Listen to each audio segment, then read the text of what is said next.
conflict is not the end. Conflict is not the end of the road. It is the beginning of your conquest. Conflict is inevitable. You need to start letting yourself in on the secret. You're gonna face more. I don't think you wanna suffer through it. I think you wanna succeed through it. I think you wanna understand that there is purpose through it and in it. But you have to be of that frame of mind. And ultimately, that has to be based on that foundation of who God has created you to be. What's up, everybody? I'm back with another episode of Unlocking Greatness. It's actually been a couple of weeks since I've had the opportunity to record one of these episodes. I've been on the road traveling a bit, getting to speak at a conference, doing a little bit of personal travel as well. And so I'm back. I'm pumped to be able to share another episode with you, share a little bit of my heart. And this episode today is actually going to be very similar to the keynote that I gave just a couple of weeks ago. And the reason why I thought it was beneficial, first of all, is I got a lot of great feedback on the keynote. But secondly, it's because I think this topic that I'm going to be sharing today is something that is very, very relevant in today's time. Again, I noticed that from the feedback that I got, but also from just having some discussions.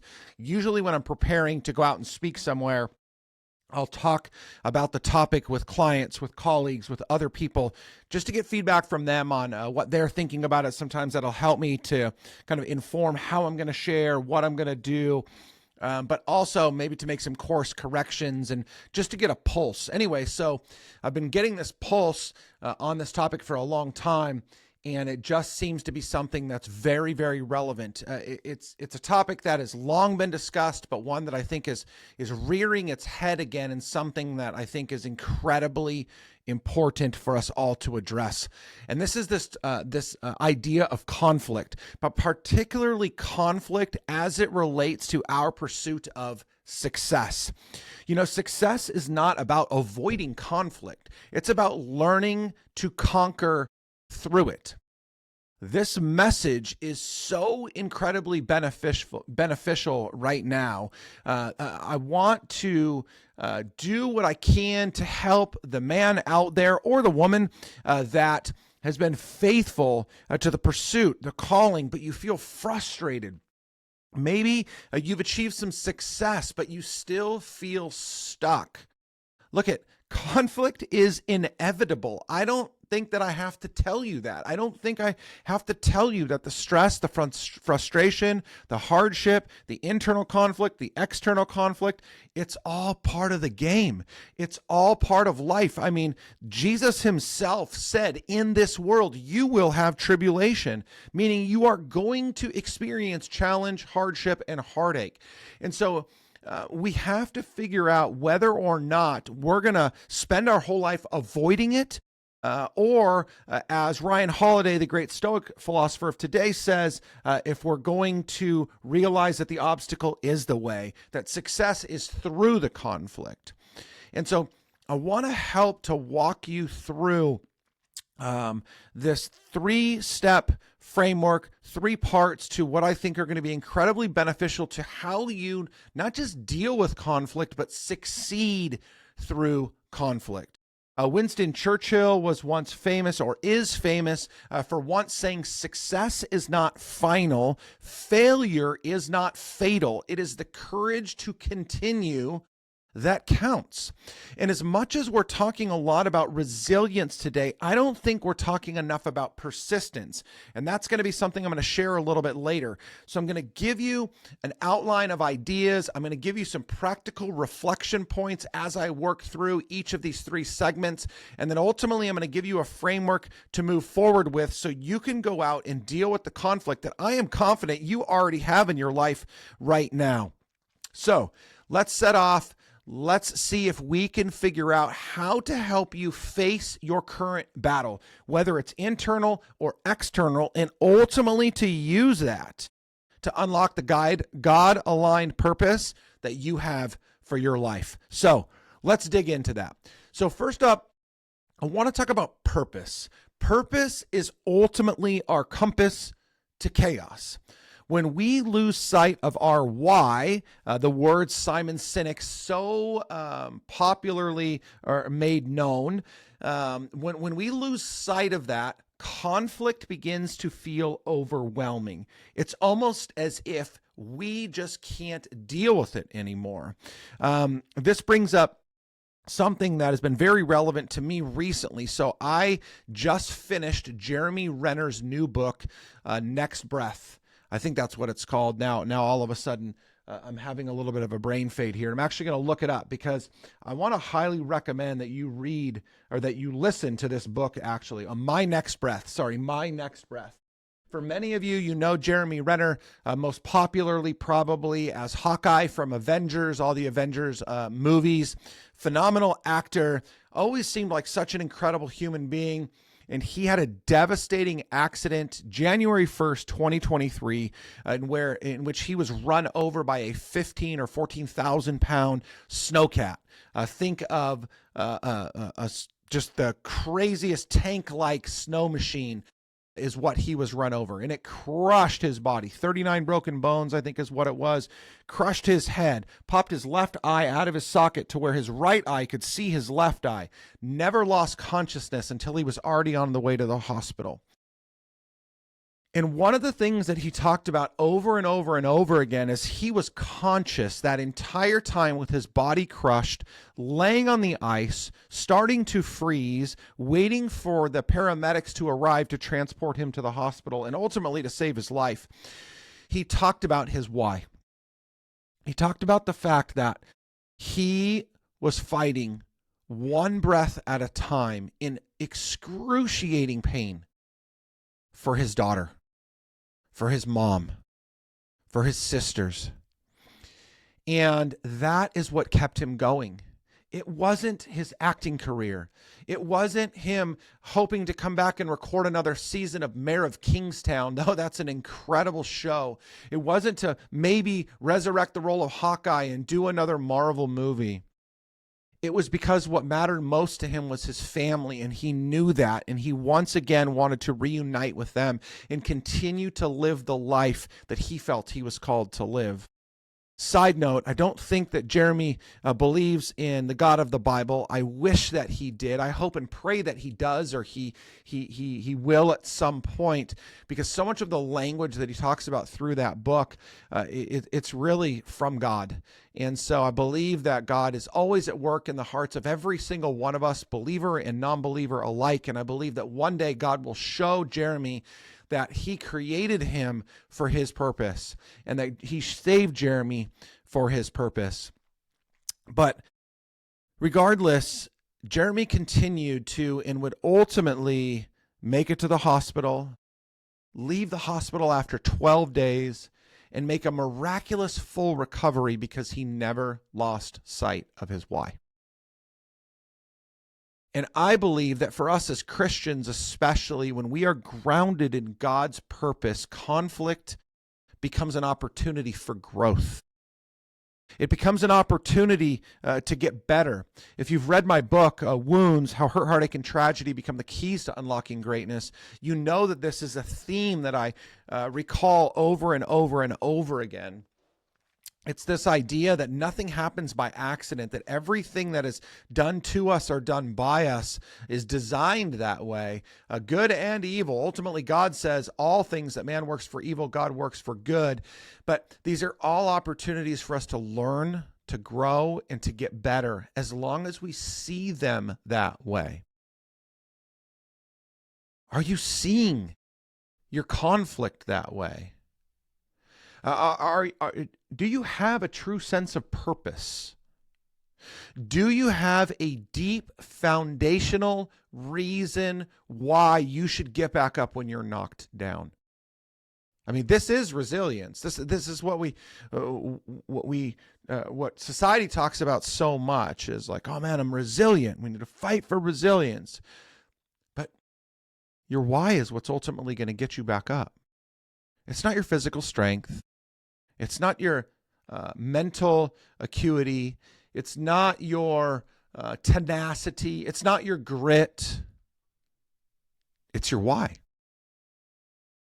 And if that why is not deeply purposeful, if that why is not rooted in who God made you to be and why he put you on this earth, it is fragile. Can't tell you the number of times in my life I felt like giving up. Felt like giving up when I started my business and it just wasn't taking off the way that I hoped it had in 2011 and 12 for that matter. Thought about giving up when I finally got on a run in business and in 2013 ended up having to short sell our house. Thought about giving up when I felt like I was finally in a groove and I was finally living my life the way that I should and finally had a consistent sense of joy and fulfillment and contentment and went through the mass shooting tragedy. Over and over again, even now, I feel like, you make 2 steps forward and 1 step back, and that 1 step just feels like it just cuts out from under you, and it feels like, is it even worth it? Is it even worth it to continue to endure? This is what unfortunately often brings people to the end of themselves. And see, we think in society today that, and we have for generations and generations, that if we just accumulate enough stuff, we'll be content. We'll feel fulfilled. But that's not true. The greatest relationship with someone of the opposite sex in this world is not going to fully fulfill you.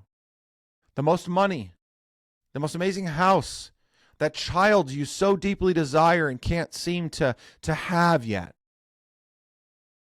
Those are all amazing things. None of those things will truly fulfill the whole, only filled by understanding what God's purpose is for your life. But once we understand that purpose, we can begin to endure, to grow through, and to overcome conflict in ways that we never thought imaginable. Look at purpose, you guys, is not just about what you do. It's not just about what I do. It's about who we are becoming in Christ, who God created us to be. That is ultimately the finish line that we should be focused on. Anything else is fleeting and futile. And you know this as well as I do because you've set out to pursue and achieve some amazing goal, and you've achieved that goal, and all of a sudden you've thought to yourself, now what? What's next? I did it. I got it. I achieved everything that I set out to achieve this week, this year, this month, this decade. Now what? Don't you see? It's never going to be enough. Only by fulfilling the purpose by which God has created you for will it ever be enough. So closing out this first section on purpose, this first component to understanding how to work through and ultimately succeed through conflict in our lives is to, here's a practical exercise for you. Write down 3 reasons why you believe God put you in this current season of life. Could be work, could be relationship, could be leadership. 3 reasons why God put you in your current season of life, work, relationship, whatever it may be. And I want you to then say, what is the opportunity here? What is the opportunity in the midst of the season that I am in? To learn, to grow, to get better, to serve, to observe. What is it?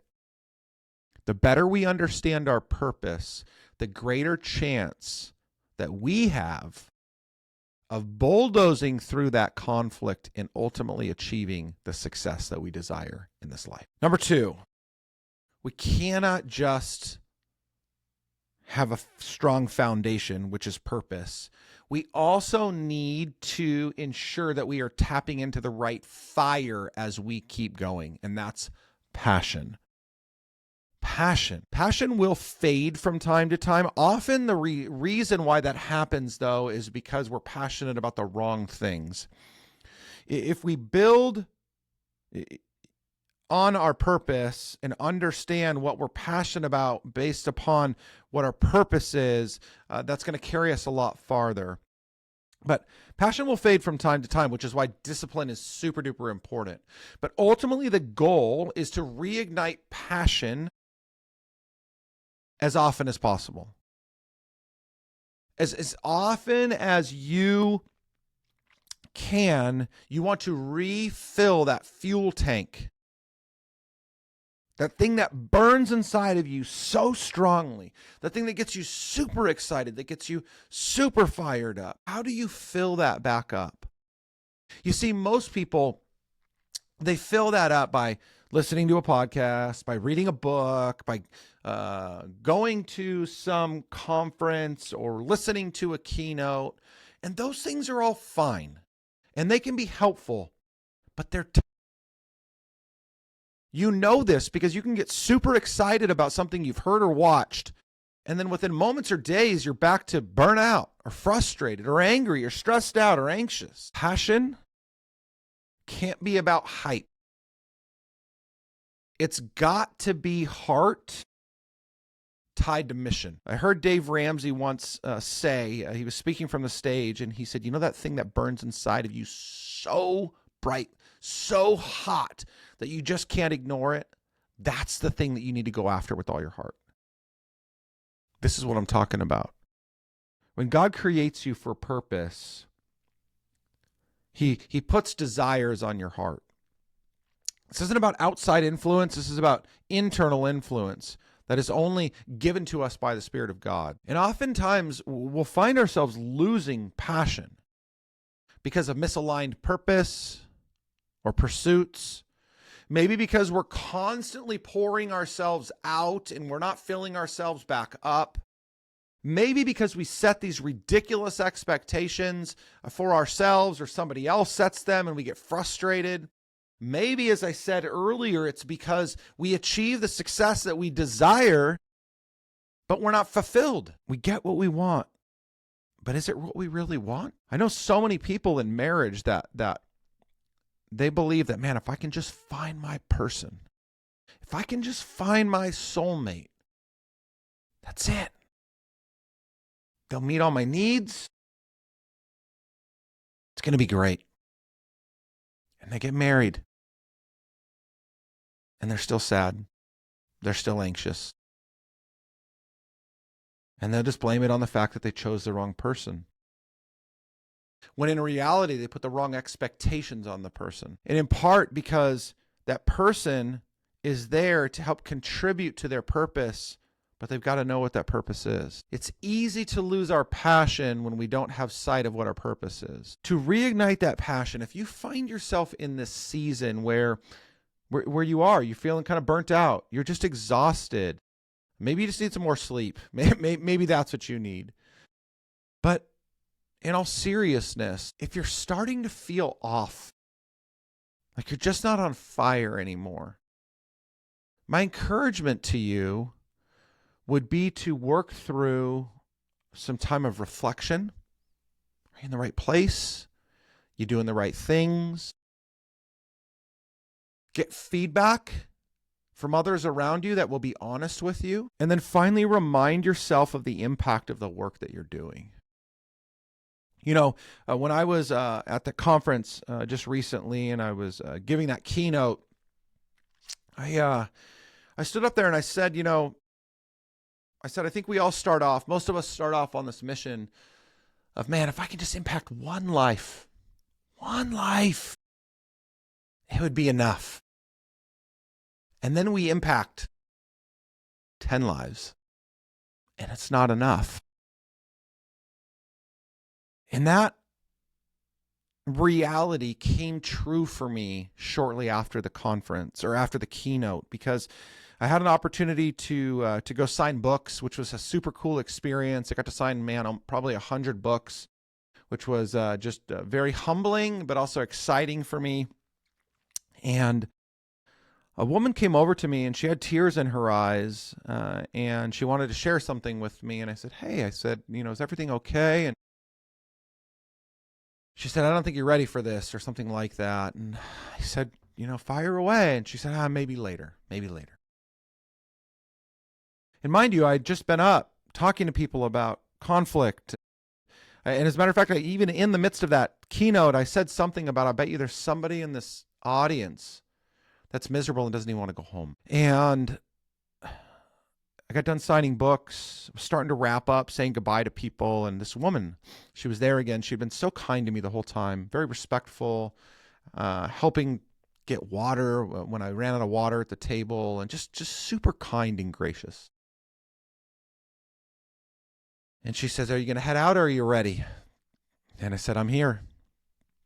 And she proceeded to share with me that she grew up in somewhat of a toxic church environment, got disenfranchised there, got married, and is now just disenfranchised there, wants to have a family, and her husband seem to be pretty misaligned on a lot of things. And, I got time to just listen to her,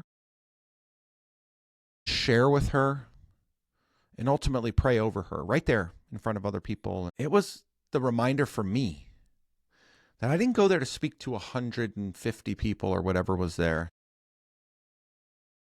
I didn't go there to get paid to do a job. Those were all byproducts of the fact that I went there to pray for that woman. And I didn't even know it. You see, the impact of me continuing to pursue my professional desires, trying to align my purpose in life with my profession, all of those things came to a climax in praying for that woman. And it reminded me of the impact of the work that I'm doing. Because I get caught up, I get fired up on building bigger, on doing more, on speaking to thousands, to building a multi-million-dollar business or whatever. And all those things are cool, and I still want those things. But in that moment, I was reminded of what I was truly called to share the hope of Christ in a hopeless world, to provide a pathway to healing for people that feel broken and don't know where else to turn. And my encouragement to you, as you think about this for yourself, is to focus your energy on what God has called you to. Because if you do that, purpose will ignite power. You will feel on fire. You will feel unstoppable. Every time conflict comes your way, you will just blaze right through it. Not because you're ignoring it, but because you have the finish line in sight. Even if you don't know what that looks like. I don't know what God is ultimately calling me to. I just know that God is calling Ryan James Miller to do everything I can to share him with as many people as possible. And I know my gifts and talents and how that lines up and how that works and how I engage with people. For you, here's a point of reflection before we move on to this third step, this third part. Think back to a season of life where you couldn't wait to get up out of bed and go to work, or you couldn't wait to get up out of bed and do your thing. What made that time so powerful for you? And what's one thing you can do to bring it back? Think back to that season where you were on fire. What made you burn so hot? And what's it going to take to bring it? 3. The test of true leadership, the test of true power in the pursuit of our purpose is persistence. What's fascinating to me is, as much as I think we actually understand that conflict is aplenty in this world, that failure is inevitable for all of us at some point or another, for some of us that are in sales like me all the time, I just don't understand that while we get that, most people still quit at the first sign of resistance. Resistance is when the game really gets started. Facing that conflict head on, giving it the respect it's due, but overcoming it, that's how men rise. That's how we truly become great. In the book of James, chapter 1, verse 4, it says, "Let perseverance finish its work so that you may be mature and complete, not lacking in anything." Perseverance is a necessity to completion. Romans 5, verses 3 through 5 says, "We rejoice in sufferings, know that suffering produces endurance." Look it. I don't think any of us should be looking for the suffering. I don't think any of us should be hoping that it gets harder. But the reality of the matter is, as I reflect back on every single hard season of my life, I've only ever gotten better. My life has only ever gotten better.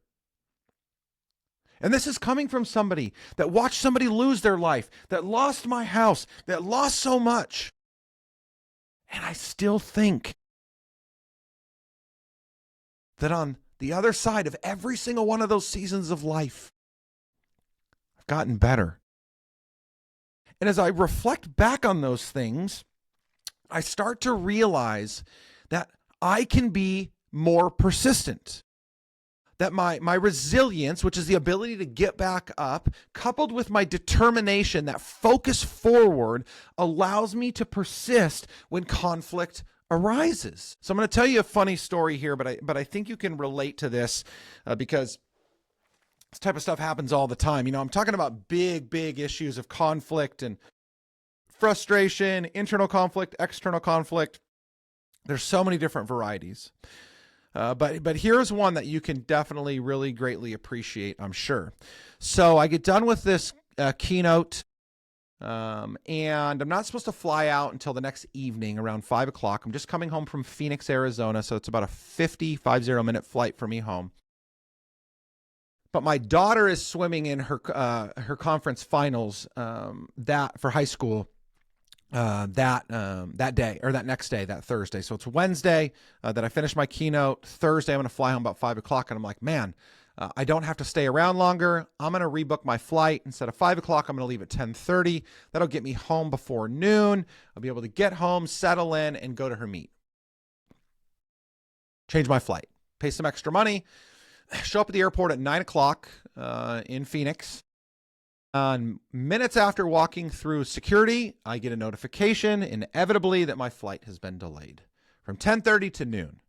And while I'm frustrated, I'm like, okay, this sucks, but I'll just grab something to eat while I'm here, leave at noon. I'll still be home, just after 1:30 by the time I drive home. Plenty of time to make her meet. 11:30. There's still no plane in the gate. And one of the gate attendants finally comes over and lets us know that the plane is in the hangar, should be done at noon. Now I'm starting to get concerned. Noon turns into a 2 o'clock delay. 2 o'clock gets me home at 3:30 by the time I drive there. Still, I'll get to the meet by the skin of my teeth. Maybe I'll miss her first event, but I'll get there. 2 turns into 3.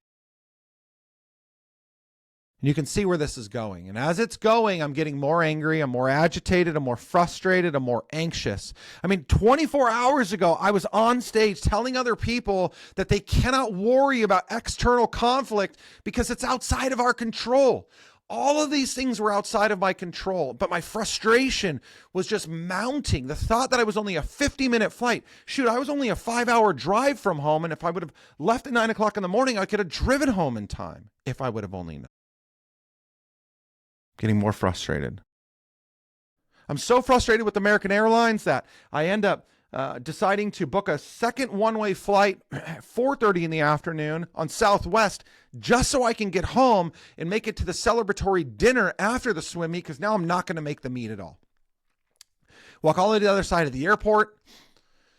Get there, I got about an hour before my flight is going to board. And that cost me more money, obviously. Now I'm booking and spending more money. Not sure if I'm going to get a refund on this other flight. Get to that gate, 4:05, we're supposed to start boarding, and there's no plane. This is not an exaggeration. That flight, long story short, ends up finally boarding, getting off the ground at 5:05. 5:15. Fly to Orange County, land on the tarmac, and wouldn't you know it, because we are off a schedule, there's no gate for us, and we sat on the tarmac for 40 minutes. I didn't end up getting off that plane until almost 7 o'clock. Didn't end up getting home until almost 7:30. I actually still ended up making dinner with my family. We grabbed some In-N-Out, but I couldn't shake how frustrated I was. It had ruined that keynote experience, that amazing, powerful conversation with that woman, all of the praise that I had gotten, all of the thankfulness that I had given to God. Every single good thing was destroyed because of some things that were outside of my control. And I was telling my wife that, and she's like, babe, come on, it's okay. You're still home tonight. There's still things to celebrate. You made it home safely. And I could not shake it. I get it. By God's grace, I woke up the next morning, and I was overwhelmed again with this feeling of gratitude for all that had transpired during that time in Arizona. I got to spend time with my dad. Got to invest in other people. I got to impact lives. And I got paid to do it. But for a moment, the enemy almost caught me. Almost dragged me right down. Persistence. Especially through the most difficult times, is about never giving up. But we cannot hitch our ride to ourselves, because we will exhaust. We will tire. We need something greater to hitch our wagon to. This is why hitching it to the purpose by which God created us for is so incredibly important, because when that burns inside of us, that flame will never fully be burnt out. Look at, God has promised He will get you to the end. The Bible says, for he who began a good work will bring it to completion. There's also this very well-known verse in the Bible. Even if you're not a Christian, you've probably heard this verse. Jeremiah 29:11 says, for I know the plans I have for you, says the Lord, plans for welfare. And it goes on. Some translations say plans to prosper. I don't like prosperity necessarily because it gets us too caught up in the material wealth. But I looked up the definition of welfare before I started recording this morning. And here's what it says, even if I try and move it or really hitch to the welfare translation and not the prosperity one. The definition of welfare from the Webster's Dictionary is the state of doing well, especially in respect to good fortune, happiness, well-being, or prosperity. So it's not saying all of those. And God's not going off of Webster's Dictionary. God has his own definition. But ultimately, God has promised that I will get everything I need. That he will bring me joy and happiness and blessing. That alone is the fuel to continue, to persist when I face conflict, even though American freaking Airlines tried to derail that from me. I want to encourage you to ask yourself this question as it relates to persistence. Write down one area where you are or you have recently been tempted to quit. And ask yourself this question: am I pursuing this because of God or because of myself? It can be both. But if it's not primarily the result of the pursuit of it, because it's what God is calling you to, my encouragement to you would be to stop and to focus your attention on that which God is calling you to. Because that persistence will never end. That persistence will only be fueled. That persistence will only be white hot burning fire. Look at purpose, which is what I talked about first, gives you direction. Passion fuels the engagement. And persistence is what builds this long-standing legacy that we can ultimately fulfill.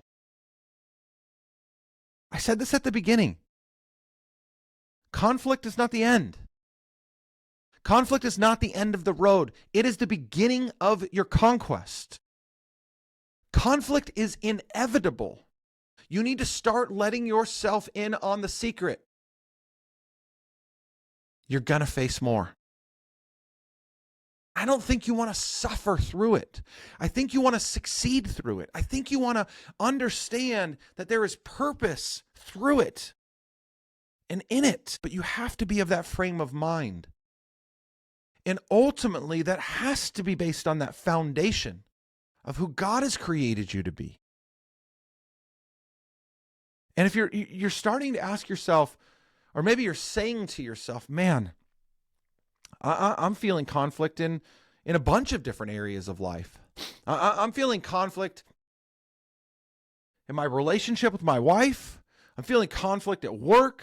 I'm feeling internal conflict mentally, physically, feeling conflict in my faith, feeling conflict financially. I just don't even know where to start. Well, wherever you're listening, wherever you're watching, if you click down in the show notes, you can take our 5 Pillars of Greatness assessment.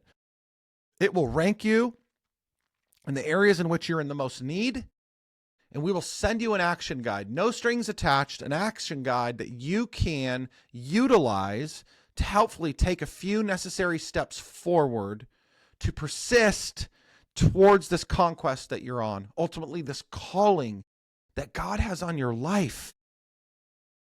I can't overstate how important it is to understand how to properly deal with conflict. It's not about going around it.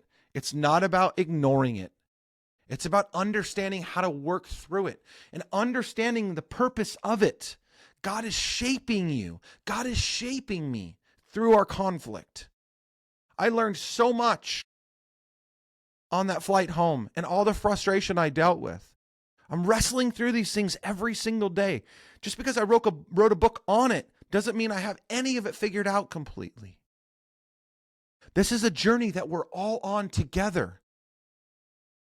But together, we can become the men and women that God has created us to be. The question is that who you desire to be? Because if you desire to be anything other than that, I've got a rude awakening for you. This conflict will continue to haunt you the rest of your life. And there will feel like there is never a way out. But with faith in Christ, with hope in the promises He has for your life, there are greater days ahead. It's time to grab at them. Thank you guys so much. It's good to be back in the saddle on the podcast. Hopefully you enjoyed this episode. Would you do me a favor? Would you share this with somebody else? Most people get to this and they just check out. But I would really appreciate you sharing this on social media, tagging me, forwarding it to a friend via text message or through a social media DM. If this is something that you've been talking about in your circles, if this is something that you're dealing with, share this because somebody else is dealing with it too. So thank you guys. I really appreciate the support, the impact that I'm making. And I only know that I'm making the impact because the feedback that I'm getting from you. Thank you guys. Thank you so much. Now go out there and become the men that God has created you to be. Peace.